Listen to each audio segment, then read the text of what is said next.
Across the Tasman, a national debate is underway about what it means to be a New Zealander. In just a few months, people will go to the polls, not to elect a new government, but to vote on a new flag. New Zealand's Prime Minister thinks a change in design could add billions to the economy, and it'll stop the world confusing New Zealand for Australia. Reporter Guy Stainer headed to Auckland to see what New Zealanders think of the idea.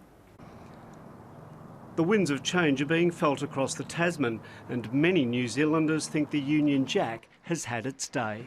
It's about time we did it. It's too much like Australians' flag. How are we ever going to invade Australia if you can't tell our flags apart? The New Zealand Prime Minister has addressed the nation advocating change. You can see pictures of me in the newspaper where they are talking about me, and actually behind me and over my shoulder. They don't even try and take the mickey. They've got me in front of an Australian flag, and I can tell you that Tony Abbott, Prime Minister of Australia, has nearly been put in front of the New Zealand flags on numerous occasions. There was a survey in Times Square in the US only 2 weeks ago, in which 50 people were showing the New Zealand flag. 48 didn't know what it was, and the only two that did only knew it was a New Zealand flag because they were Australian. The white area here represents the front of a Maori meeting house. New Zealand has shortlisted 40 flags that will be cut to 4 for a public vote in November. The most popular design will then be put up against the current flag in a second referendum next year. The majority of the 40 we have, would not unlike what you'd see hanging at the airport at a souvenir shop.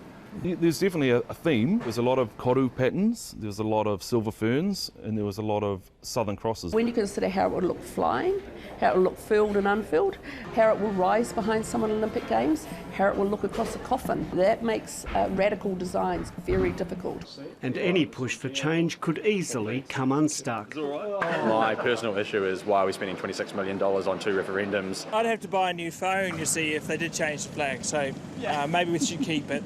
With Australian politics mired in a marriage equality debate already resolved here, the push for a new flag is reinforcing the perception that New Zealand is more socially progressive than Australia.